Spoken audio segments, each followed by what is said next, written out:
안녕하세요. 블랙고시 마스터 신입니다. 2023년 1회 사회 기출문제 풀이 시작합니다. 자, 첫 번째는 법령 문제였는데요. 1번 헌법, 2번 법률, 그리고 3번 조례와 규칙까지 일단 한번 알아보고 넘어갈게요. 헌법은 한 나라에서 최상위의 법을 말합니다. 이해되셨죠? 그래서 모든 법령의 기준과 근거가 되는 것이 바로 헌법이고요. 만약에 우리가 가지고 있는 법률이 헌법에 위배가 됐을 경우에는 우리는 헌법재판소에서 위헌 결정을 하여서 그 효력을 없앱니다. 이해했나요? 그럼 법률이 뭐냐면 법률은 우리가 그냥 보통 말하는 법이에요. 헌법에 비해서는 보다 구체적이고요. 국민의 권리와 의무 관한 사항들을 규율하고 행정의 근거로 작용하고 있습니다. 그래서 법률이 그냥 우리가 보통 아는 법이에요. 자, 그 다음 이제 여기서 조례와 규칙이 나오는데요. 조례는 지방자치단체가 하는 걸로 지방의회가 정하는 규범이 조례고요. 그리고 지방자치단체장이 우리 지방은 이렇게 하자라고 정하는 게 바로 규칙입니다. 그래서 이 조례와 규칙은 자치법규라서 그 동네에서만 가능해요. 그 시에서만 가능하고 그 도에서만 가능합니다. 이해됐나요? 자, 그럼 1번 문제요. 1번 문제. 우리나라의 법체계에서 헌법은 국가의 통치 조직과 운영 원리 및 국민의 기본적 인권을 규정한 최고의 법이다. 자, 그 다음 기본권인데요. 기본권은 종류가 총 5가지가 있습니다. 자유권, 평등권, 참정권, 사회권, 청구권이 있고요. 자유권은 간섭이나 침해 없이 자유로운 생활, 평등권은 법 앞에서 차별받지 않을 권리입니다. 그리고 참정권은요, 정치에 참여할 수 있는 권리고 국가의 의사결정에 참여할 수 있는 권리입니다. 그래서 참정권 안에는 종류가 또 3가지로 나뉘는데요. 참정권을 좀 더 자세히 보면 선거권, 그리고 국민투표권, 공무단임권입니다. 선거권은 선거에 참여할 때 할 수 있는 투표권 얘기하고요. 국민투표권도 국정의 중요한 사항에 대해서 투표할 수 있습니다. 그리고 공무단임권은 국민이 국가의 기관이 되어 공무를 담당한다. 그래서 공무원이 되는 것을 얘기해요. 자, 그 다음 사회권이요. 사회권은 이 단어만 기억하시면 됩니다. 인간다운 생활을 누릴 수 있는 권리. 그리고 청구권은 여기 수단적 권리라는 단어를 기억하시고 다른 기본권이 침해된 경우 이를 구제하기 위한 수단적 권리다. 됐나요? 자, 그러면 시험 문제. 다른 기본권이 침해되었을 때 이를 구제하도록 요구할 수 있는 권리, 청원권 등이 해당한다. 이것이 바로 청구권입니다. 다음은 인권인데요. 인권의 특징은 보편성, 누구나 항구성 있고요. 그 다음에 불가침성, 누구나 침범당할 수 없습니다. 됐나요? 그리고 자연권입니다. 자연적으로 인간으로 태어났다면 주어진 권리고 타인에게 이 권리를 양도할 수 없습니다. 그러므로 모든 사람이 차별 없이 누려야 하는 권리로 영구히 보장되어야 합니다. 자, 그렇다고 해서 항상 인권이 보장되었던 것은 아니라서요. 인권 보장의 역사를 보겠습니다. 인권 보장의 역사. 첫 번째는 영국의 명예혁명으로 이때 권리장전이 발표됐고요. 미국의 독립혁명은 미국의 독립선언문이 발표됐고요. 프랑스 혁명은 인권선언이 발표되었습니다. 이때 이제 이거의 결과로 얻었던 게 뭐냐면 바로 자유권과 평등권입니다. 그리고 그 다음에 이제 정치에 참여할 수 있는 권리인 참정권이 들어오게 돼요. 그래서 이게 노동자나 여자나 이해했나요? 원래 못했거든요. 못했는데 이제 차티스트 운동을 기점으로 노동자가 하게 되고 여자도 하게 되고 이렇게 됩니다. 자, 그 다음에 독일 바이마르 헌법이요. 이거는 조금 신세대인데요. 사회권을 얻었고요. 그래서 아까 사회권은 인간다운 생활을 보장한다. 됐죠? 현재 사회를 말하고 있습니다. 복지사회. 자, 그 다음 넘어가서요. 마지막. 국제연합의 세계인권선언으로 이제 인권이 선언되었습니다. 국제연합은 유엔이에요. 자, 그 다음에 이제 아직 시험에 나온 적은 없지만 나올 수도 있는 부분이라서 제가 첨부해놨고요. 현대사회에서 새롭게 요구되는 인권이 있습니다. 그것이 바로 뭐냐면 요 네 가지입니다. 안전권, 각종 위험으로부터 안전을 보호받을 권리. 주거권, 쾌적하고 안정적인 주거 환경에서 인간다운 주거 생활을 할 권리. 문화권, 누구나 문화활동에 참여하고 문화를 향유할 권리. 환경권, 건강하고 쾌적한 환경 속에서 살아갈 권리. 그래서 이치권리라는 단어가 나오는데요. 이거는 뭐냐면 인터넷상에서 유통되는 정보, 특히 개인정보를 당사자가 삭제하거나 수정해달라고 요청할 수 있는 권리가 바로 익힐 권리입니다. 요즘 정보화 사회에서 이제 또 4차 산업혁명으로 넘어가면서 점점 더 이런 것들이 이제 보안이나 이런 부분들이 그래서 더 중요해지고 있는 시점입니다. 자, 그럼 문제 풀어볼게요. 땡땡은 인간이라면 누구나 누릴 수 있는 기본적인 권리. 딱 느낌이 왔죠? 인권. 그래서 모든 사람이 차별 없이 누리는 보편성, 사람이라면 누구나 태어나면서부터 가지는 천부성, 박탈당하지 않고 영구히 보장되는 항구성, 누구도 침범할 수 없는 불가침성. 그래서 이 네 가지는 시험 문제 나왔으니까 한 번씩만 암기하고 익숙해지고 넘어갈게요. 보편성, 천부성, 항구성, 불가침성. 자, 그 다음에 설명하는 것은 이라고 하면서 유엔에서 유엔 나왔죠. 인류가 당연히 누려야 할 권리를 규정했다. 인권 보장의 국제적인 기준. 이것이 바로 세계 인권 선언입니다. 됐나요? 그리고 아까 권리장전은 영국이라고 했고요. 바이마르 헌법은 독일. 자, 다음은 기회비용인데요. 이번에 시험 문제 나왔던 건 사실 요겁니다. 편익.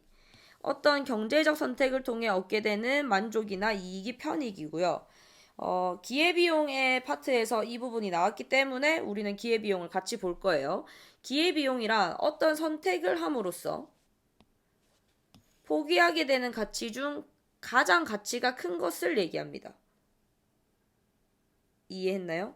자, 그래서 명시적 비용이요. 경제 선택을 할 때 직접 지불한 화폐, 그러니까 돈을 얘기해요. 돈으로 얼만큼 지불했냐, 요거고요. 암묵적 비용은 경제 선택을 할 때 포기한 대안 가치로 화폐로 지출하지는 않았지만 발생하는 비용이고요. 그리고 매몰 비용은 이미 내서 받아올 수가 없습니다. 됐나요? 그래서 합리적 선택을 하기 위해서는 이게 제일 중요합니다. 최소의 비용으로 최대의 편익. 그래서 기회비용의 최소화. 됐나요? 자, 가볼게요. 선택을 통해 얻게 되는 이익이다. 물질적이고 금전적인 이익뿐만 아니라 즐거움이나 성취감 같은 비금정적인 것도 포함한다. 이것은 바로 편익입니다. 다음은 국제사회의 행위 주체인데요. 이 부분이 2021년부터 꾸준히 나오고 있죠. 그래서 꼭 외우고 넘어갈게요. 국가란 가장 기본적인 행위의 주체입니다. 국제사회 치고는요. 그래서 주권을 행사하면서 공식적인 활동을 하고 외교 활동도 합니다. 그리고 국제기구요. 국제기구는 유엔과 EU와 OECD처럼 각국이 정부가 주체예요. 주체. 그래서 국가 간의 이해관계를 조정하고 분쟁을 중재하고 이런 걸 하는 게 바로 국제기구입니다. 그리고 국제 비정부 기구가 나오는데요. 이거는 개인이나 민간단체 중심의 사회 주체입니다. 그러니까 아까는 정부였어요. 나라를 기본으로 하는 것이 국제사회 행위 주체였고 국제 비정부 기구는 이제 개인이나 민간단체입니다. 그래서 그린피스, 국제사면위원회, 국경 없는 의사회. 그린피스는 환경보호 생각하시면 됩니다.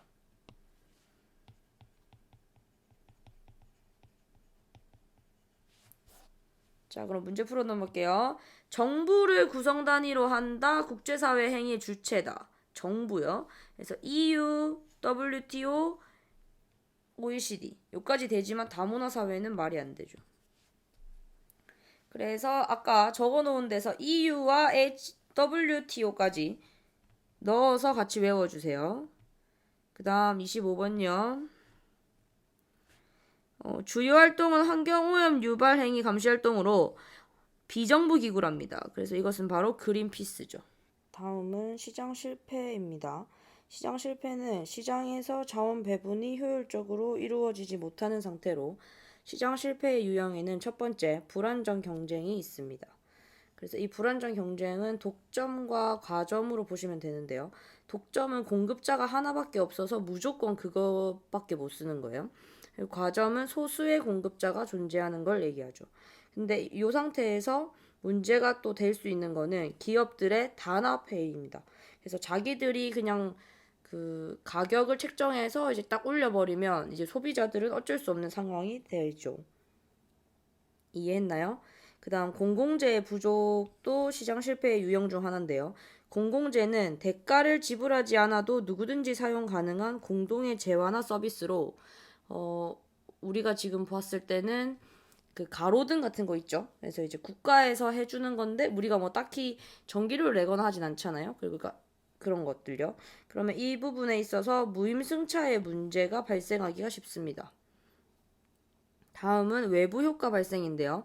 외부 효과는 어떤 경제 주체의 행동이 제3자에게 의도하지 않았던 혜택이나 혹은 피해를 주고도 이에 대한 대가를 받거나 보상하지 않는 경우인데, 그러니까 혜택을 줬을 때도 대가를 못 받고 그다음 피해를 줬을 때도 보상하지 않는 이런 느낌이 바로 외부 효과입니다. 그래서 그런 외부 효과가 발생할 수 있고요. 그 다음에 경제적 불평등도 발생할 수 있습니다. 됐나요? 자, 문제 가볼게요. 시장에서 자원의 배분이 효율적으로 이루어지지 못하는 상태, 바로 시장 실패입니다. 그래서 사례, 독과점 문제 발생, 외부 효과의 발생, 공공재의 공급 부족. 됐나요? 네, 다음은 기후입니다. 기후는 요즘에 지도가 나오고 있어서 제가 지도 첨부해놨거든요. 그래서 일단 빨간색 먼저 볼게요. 빨간색이 열대기후고요. 열대기후는 적도지방입니다. 저위도지방. 그래서 열대기후는 덥죠. 사계절 내내 덥습니다. 그래서 통풍이 잘 되는 옷, 그리고 화전농업, 그리고 플랜테이션인데요. 플랜테이션은 선진국의 기술과 개발도상국의 노동력이라고 생각하시면 됩니다. 그 다음 습기와 열기요. 그 다음 해충을 막기 위해서 고산가옥을 짓습니다. 그리고 수상가옥도 있습니다. 됐나요? 그래서 하여튼 바닥에서 떠 있어요. 그 다음 건조기후요. 건조기후는 사막이라고 생각하시면 되고요. 여기서는 노란색인데 현재 이 사막기후가 엄청 늘어나고 있는 상태입니다. 사막화 현상 때문에요. 그래서 강수량이 적고 지붕이 평평한 흙벽돌집이고 이동식 가옥을 하고, 그리고 낮에는 엄청 덥고 밤에는 또 엄청 추워요. 그래서 일교차가 크기 때문에 온몸을 감싸는 헐렁한 옷으로 낮에는 햇빛을 막고요. 그다음에 밤에는 추위를 막는 겁니다. 이해했죠? 온대 기후는 우리나라 생각하시면 됩니다. 계절풍. 그래서 우리나라는 여름과 겨울도 있지만 봄도 있고 가을도 있죠. 그래서 이 사계절이 있고 그다음에 쌀을 먹습니다. 그다음 냉대기후요. 냉대기후는 통나무집 하면 됩니다. 그다음 한대기후는 그 알래스카 생각하면 돼요. 이글루. 그래서 겨울이 길고 몹시 추운 날씨로 순록을 유목하고 털가죽 입고 다니고 폐쇄적 가옥 구조입니다. 됐나요? 한대기후의 특성. 그래서 술록 유목, 가중의 털로 만든 옷. 그래서 답은 2번입니다. 요거 두 개는 열대겠죠. 다음은 자연재해요. 자연재해는 뭐가 나올지 몰라요. 그래서 한 번쯤은 다 봐주세요. 태풍. 열대해상에서 발생하는 열대성 저기압으로 강한 바람과 많은 비. 일단 다 봤으니까 알겠죠? 그 다음 산성비요. 산성비는 황화산화물과 질소산물. 요즘 그래서 우리가 그 비를 맞지 말라고 하잖아요. 머리 빠진다고. 그래서 토양의 산성화와 건축물 부식도 일어납니다. 그다음에 지진은 판가판의 경계에서 일어나는데 건물이 무너지고 땅이 흔들린 거고요. 지진 해일은 바다에서 일어나는 지진이라고 보시면 됩니다. 그래서 높은 파도가 빠른 속도로 해안으로 밀려 들어오는 거죠. 쓰나미예요, 쓰나미. 그다음 황사요. 황사는 미세한 모래먼지가 편서풍을 타고 날아오는 현상으로 농작물에 피해가 있거나 아니면 사람에게는 호흡기관이나 눈질환이 발생합니다. 이번에 나온 문제는 지형적 요인에 의한 자연재해로 급격한 지각 변동이 원인이며 높은 파도가 빠른 속도로 해안으로 밀려온다. 그래서 바로 지진 해일이었습니다. 다음은 에너지 자원인데요. 에너지 자원은 총 세 가지가 있습니다. 화석 연료라고도 불러요. 석탄, 석유, 천연가스. 네, 석탄은 우리가 생각하는 보통 연탄 생각하시면 돼요. 그래서 고체. 석유는 우리 기름 생각하시면 돼서 액체. 천연가스는 기체입니다. 됐나요? 이 석탄은 산업혁명의 원동력으로 18세기 때 증기기관차 발생부터 많이 쓰였어요. 그리고 고기 스콥선지에 많이 있고요. 보통 누가 생산을 많이 하냐면 중국, 미국, 호주예요. 그래서 이 그림이 나올 때 하나가 석탄이고 하나가 석유인데요. 어디를 보셔야 하냐면 여기를 보셔야 합니다. 호주에서부터 나오는 게 있다. 그럼 무조건 석탄입니다. 호주에서부터 나오면 아시겠죠? 그 다음 석유요. 석유는 이제 다 아는 거예요. 그래서 자동차 때문에 수요가 급증했고 세계에서 가장 소비량이 많은 연료예요. 아직까지도. 그 다음에 생산국은 서남아시아. 여기 서남아시아. 되겠죠? 그다음 천연가스는 석유가 있는 곳에 거의 천연가스가 있어요. 왜냐면 이게 석유가 액체고 천연가스가 기체라서요. 되겠죠? 그래서 대기오염 물질의 배출이 적고 냉동 액화 기술의 발달로 소비량이 지금 증가하고 있는 상태입니다. 자, 그러면 화석연료로 옳은 것 골라볼게요. 18세기 산업혁명기의 증기기관의 연료, 그래서 바로 석탄이죠. 그 다음에 현재 세계에서 가장 소비량이 많은 에너지 자원, 바로 석유입니다. 그래서 답은 4번이요. 다음은 종교인데요. 종교는 세계 4대 종교를 넣어놨습니다. 그래서 볼게요. 크리스트교, 지금 우리가 말하는 기독교고요. 그 다음 인도 힌두교, 그리고 이슬람은 우리나라에도 요즘 뭐 할랄 음식으로 들어오고 있고 생각보다 이슬람을 믿는 사람들이 있어요. 그래서 세계 4대 종교 중 하나고요. 그리고 불교가 있습니다. 그래서 자 가볼게요. 그냥 단어들만 익숙해지시면 됩니다. 크리스트교, 믿음, 사랑, 예수, 구원, 십자가, 성경 이러면 그냥 크리스트교 선택하시면 되고요. 답이 그냥 종교 이름이에요. 그 다음 힌두교는 다신교, 힌두교 사원, 겐지스강 그리고 소를 신성시 여기에서 소를 안 먹어요. 그리고 이거는 인도 생각하시면 됩니다. 그리고 다신교라는 말은 신이 많다는 말인데요. 그러니까 크리스트교나 이슬람교는 실제로 이제 유일신 종교예요. 그러니까 신이 한 명이다고요. 힌두교는 신이 많다예요. 그래서 여기는 파리도 신이고 개구리도 신이고 뭐 다 신이에요. 내가 너를 믿을게 이렇게 하면 금마도 신이 돼요. 그냥 그런 느낌입니다. 그래서 인도에 신이 총 3억 개 있다는 뭐 그런 말도 있습니다. 자, 그다음 이슬람교요. 이슬람교는 알라 이게 또 유일신인데 알라, 꾸란, 히잡, 모스크가 사원 이름이에요. 그 다음에 돼지를 안 먹어요. 그래서 이슬람교는 돼지를 안 먹습니다. 그래서 동남아시아에 이제 여행을 가시면 이 생각보다 돼지를 못 먹어요. 이유가 뭐냐면 이슬람교라서요. 이슬람교 국가가 많습니다. 그 다음 석가모니가 나오는 불교. 석가모니 부처, 윤회, 불상, 탑, 연등, 열반, 해탈. 여기는 뭐 좀 익숙하니까요. 그래서 불교 생각하시면 됩니다. 절 생각하세요. 자, 그 다음에 이번에 시험 문제 나왔던 게 이슬람의 전통 의상이 나왔어요. 그래서 제가 여기 넣어놨거든요. 보통은 히잡만 나왔었는데 요즘 차도르와 부르카까지 정도는 외워야 하지 않을까 싶을 정도로 이슬람교 전통 의상이 많고요. 그 다음에 우리도 좀 잘 외워놔야 할 것 같아서 제가 넣어놨습니다. 일단 부르카, 차도르, 히잡은 무조건 외우시고요. 나머지 아이들은 그래도 일단은 단어를 익숙하게 해주세요. 자, 그래서 이슬람교 문화의 특징, 금기 음식, 돼지고기 안 먹고 술 안 마시고, 전통 의상, 부르카입니다. 됐나요? 자, 다음은 요 부분을 제가 보통은 이제 사회 설명할 때 잘 안 하는데 왜냐면 잘 아니깐요.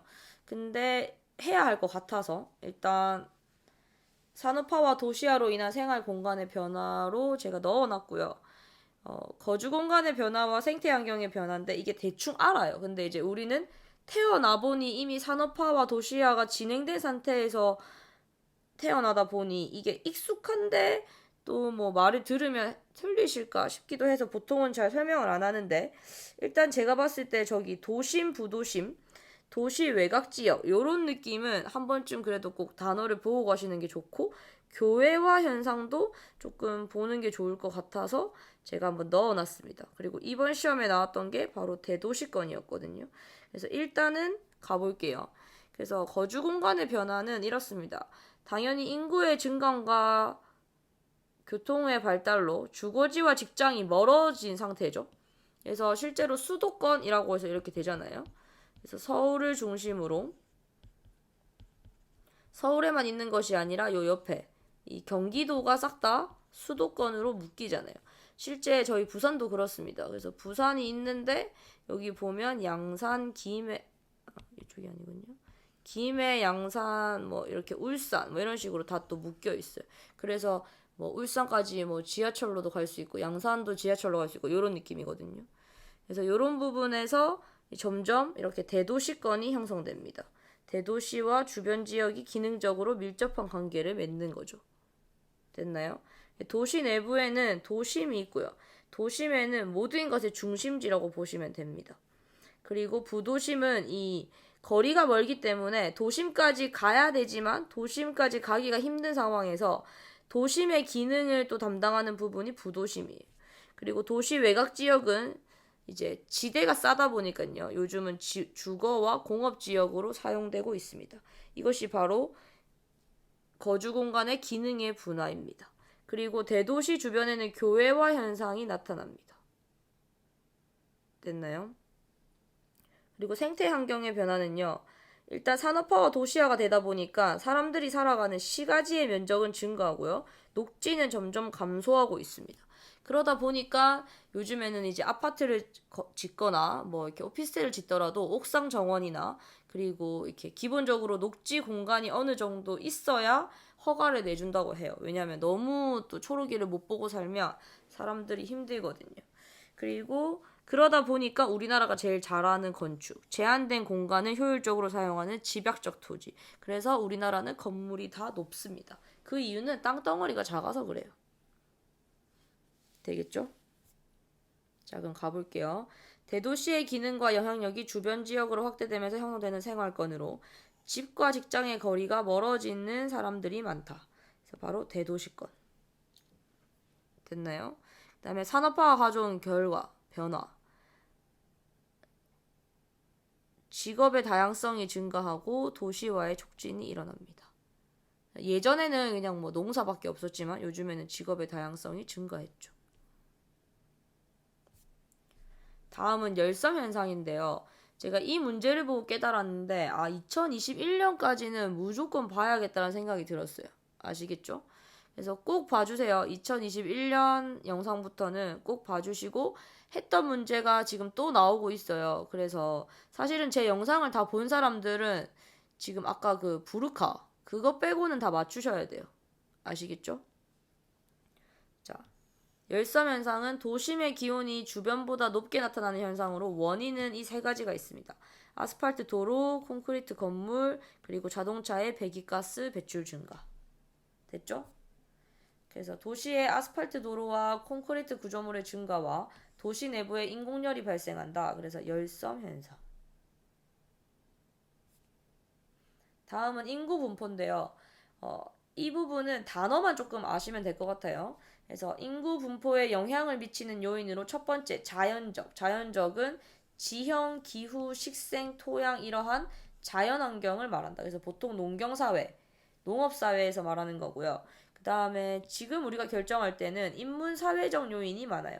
산업화 이후에는 정치, 경제, 산업, 교통, 문화, 종교에 따라서 인구가 분포합니다. 그래서 인구 분포에 영향을 미치는 사회적 요인은 풍부한 일자리고요. 여기서 말하는 사막, 험준한 상지, 온화한 기후, 요거는 바로 자연적 요인입니다. 이해되셨죠? 자, 다음은 분쟁 지역인데요. 요즘 자꾸 지도가 나옵니다. 그래서 지도 꼭 봐주시고 위치 꼭 봐주세요. 됐나요? 자, 가볼게요. 여기가 난사, 시사, 센카쿠, 쿠릴. 난사, 시사, 센카쿠, 쿠릴. 그래서 제가 이렇게 적어놨어요. 아니면 내려오시는 걸로 해도 돼요. 쿠릴, 센카쿠, 시사, 난사 이렇게 내려옵니다. 됐나요? 그리고 위에 있으니까 당연히 러시아와 일본이겠죠? 옆에가 러시아잖아요. 알겠죠? 러시아. 그다음에 센카쿠는 요 밑에 있거든요. 중국 옆에 있죠. 중국과 일본. 그러니까 어느 나라 옆에 있냐에 따라서 걔네가 싸우는 거예요. 그다음에 시사군도는 여기 베트남 있죠. 그래서 중국과 베트남. 그리고 난사군도는 여기 말레이시아 여기 다 이게 인도네시아, 말레이시아, 브루나이, 필리핀 여기 다 동남아예요. 중국과 동남아. 되겠죠? 그래서 지도 보면서 외우세요. 그다음 종교 갈등이요. 이거 아주 많이 나옵니다. 일단 여기 지금도 계속 분쟁하고 있는 곳 팔레스타인 유대교와 이슬람교예요. 뭐 여기서 얘기할 거는 사실 많긴 해요. 일단 원래 유대인들의 땅이었어요. 근데 유대인이 제가 알기로 뭐 한 2000년 정도 땅이 없었거든요. 그러니까 얘네가 나라가 없었어요. 그러니까 나라가 존재하려면 영토가 필요하잖아요. 근데 2000년 정도 얘네가 흩어져서 살았어요. 사실 2000년에 흩어져서 살았는데 그 종족이 유지한다는 것도 좀 특이하긴 한데 어쨌든 그러다가 우리가 그 해방하던 그 1945년 있죠. 그거랑 1948년도에 우리나라가 건설이 되거든요. 그때 유대교가 이제 이스라엘로 또 이제 건국이 됩니다. 그러고 나서 이제 자기들이 살던 땅으로 돌아가라고 이제 이렇게 유엔이 해줬는데 막상 돌아가니까 거기서 이제 살고 있던 사람들이 있었던 거죠. 그래서 거기서 지금 싸우고 있는 거예요. 그러니까 이제 너네 2000년 동안 나가 살다가 왜 갑자기 들어와? 요거가 된 거죠. 무슨 의미인지 알겠죠? 근데 거기다가 종교까지 달라요. 그리고 유대교와 이슬람교는 일단 둘 다 유일신이거든요. 그러니까 둘 다 주장하는 게 유일신이니까 이제 헷갈리는 거죠. 이해되셨죠? 그래서 북아일랜드 또 나옵니다. 북아일랜드는 여기입니다. 그래서 카톨릭과 개신교가 싸우고요. 그 다음에 이 카슈미르 이것도 아주 많이 나옵니다. 이건 인도의 힌두교와 파키스탄의 이슬람교가 싸우고 있습니다. 그래서 여기 카슈미르 여기입니다. 여기. 그래서 위치 한번 봐주세요. 위치. 그다음에 영유권 갈등이요. 카스피해는 옆에 있는 애들 보이죠? 러시아, 아제르바이잔, 이란, 투르크메니스탄, 카자흐스탄. 그래서 요런 애들이 유전지대를 가지고 싸우고 있습니다. 어쨌건 요즘 석유가 중요하니까요. 그 다음 이제 여기도 중요해요. 북극해. 북극해는 석유와 천연가스인데 러시아, 캐나다, 미국, 노르. 그 있는 애들이 다 싸우는 거예요. 여기 지금. 맞죠? 저기들끼리 싸우고 있어요. 그래서 영유권. 그 다음에 자 문제 가볼게요. 카슈미르 나왔죠? 여기 B. 이게 이제 방금 말한 팔레스타인이에요.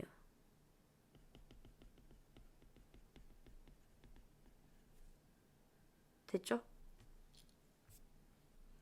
그 다음 정보화에 따른 변화요. 정보화에 따른 변화도 보통 다 알고 계셔서 안 넣어놨었는데 이제 좀 문제가 등장하길래 그래도 넣어놨습니다. 생활 공간의 변화, 가상 공간이 만들어지고 있죠 요즘. 그리고 공간적 제약이 감소하고 있고 GPS 활용합니다. 우리 다 일상생활에서 하고 있는 것들이고요. 그 다음에 정치 참여 확대가 일어나고 전자상거래, 인터넷 쇼핑, 원격 근무, 진료, 교육 다 되죠 요즘에. 그 다음에 지역 간의 문화 교류 확대. 맞나요? 그리고 문제점은요. 문제는 인터넷 중독과 사생활 침해, 사이버 범죄, 정보 격차가 일어나고요. 그래서 우리는 관련 법률을 강화시키거나 예방하거나 정보 윤리를 가르쳐야 합니다. 정보화로 인한 생활 양식의 변화가 적절하지 않은 것이라서요. 일단은 적절한 걸 골라볼게요. 원격 진료나 원격 교육, 전자상거래, 가상공간, 정치적 의견을 토론할 수 있게 되었다. 그렇다고 해서 시 공간의 제약이 완전히 사라진 건 아니죠. 감소되고 없어진 건 맞아요. 됐죠? 그 다음 환경 영향 평가인데요. 여기는 암기를 한번 하고 넘어갈게요. 환경에 중대한 영향을 미치는 국가정책 계획이나 개발사업 따위가 환경에 미치는 부정적인 영향을 미리 예측하여 분석하고 이에 대한 저감 방안을 마련하도록 하는 제도입니다. 그래서 이번에 이게 이제 처음 나왔거든요. 환경 영향 평가가. 그래서 제 생각에는 처음 나오는 문제들은 이렇게 문제의 답이 있습니다. 환경 뭐시기? 그럼 환경이 하나밖에 없어요.